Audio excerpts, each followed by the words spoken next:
Folks, many of you will be receiving automatic stimulus checks very soon, because the House of Representatives has just approved a $715 billion infrastructure plan. Thank you so much for being here, folks. This is your fourth stimulus check update and daily news report, and we have a ton of news to go over in today's video.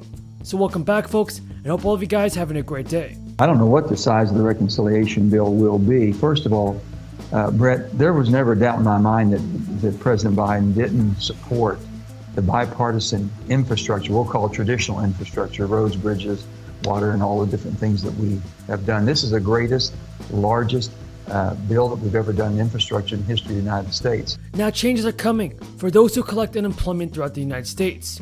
Soon, they will be required to once again prove they're actively trying to find work.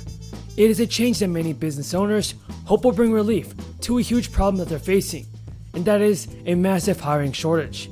Help wanted signs are everywhere, and many employers, especially restaurant owners, are offering $1,000 signing bonuses, higher wages, and other incentives to entice employees.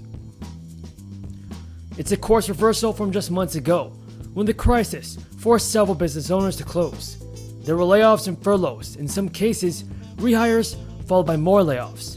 Since then, everybody, state unemployment checks have been sustaining thousands of people who lost their jobs, while the need for recipients to prove they're looking for work has been suspended. Connecticut, Oklahoma, and Montana are dangling an offer to persuade jobless workers collecting enhanced unemployment benefits during a crisis to get back to work as soon as possible. Cash bonuses for people who return to full-time jobs. In the state of Connecticut, everybody, the government said it would award $1,000 to 10,000 jobless workers who find full-time work and hold a job for at least 8 weeks. Oklahoma, meanwhile, said on Monday it will provide $1,200 bonuses to the first 20,000 currently jobless workers who find full-time jobs and hold them for at least 6 weeks. Montana earlier this month announced a similar initiative that will provide a $1,200 bonus to people who go back to work for at least 4 weeks. Estimates claim that about 1 million people are sitting out of the job market because of the extra jobless aid. When we look at a budget, when we prepare a budget, it's imperative that we take a hard look at the reality of American life and that we build based on that reality. What we know today is that the elderly poverty rate has gone up to 9.5%. And incredible as it may sound, 20% of seniors live on an average income of $7,600 a year.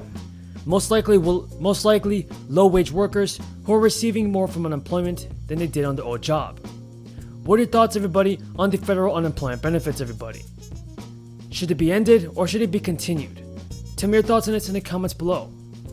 Now, the House of Representatives approved an approximately $715 billion transportation infrastructure plan that will build and repair roads, bridges, and rail systems across the country.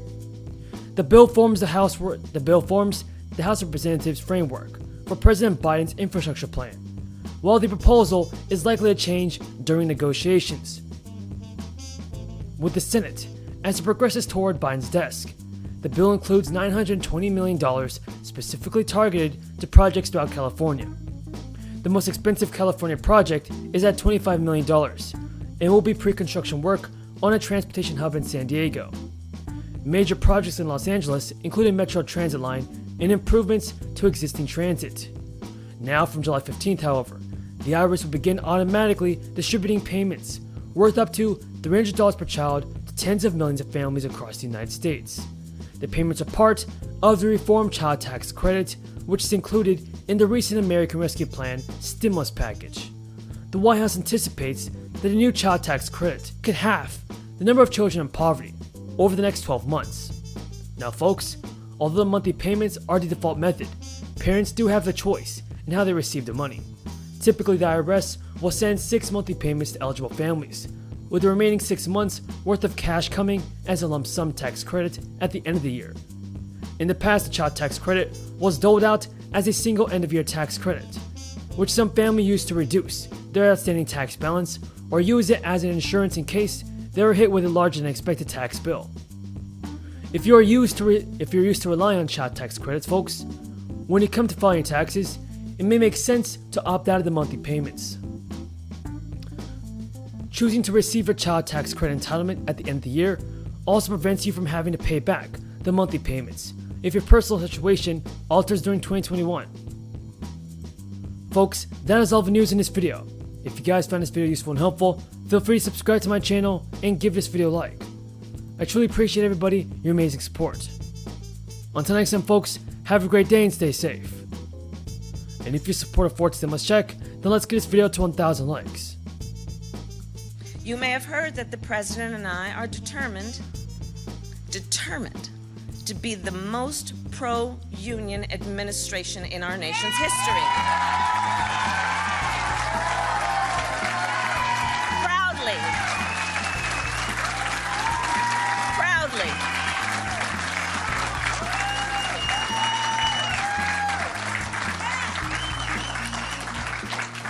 So the jobs we create through the bipartisan infrastructure framework are, you don't need to guess, going to be good union jobs.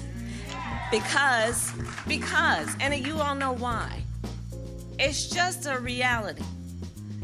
The reality is when workers are heard, when unions are strong, our economy is strong, our nation is strong, our people are strong. It's just a reality. So that's where we stand. We're gonna get this infrastructure deal done. We're gonna grow our unions and support working men and women in America. And we're gonna build, like the president likes to say, we're gonna build back better, understanding all that is at stake, and again, all that we can be. Now, before I finish this conversation, I also want to address another reality, and I know that Senator Cortez Masto talked about this. If we want to keep growing our economy, we also need to get more folks vaccinated.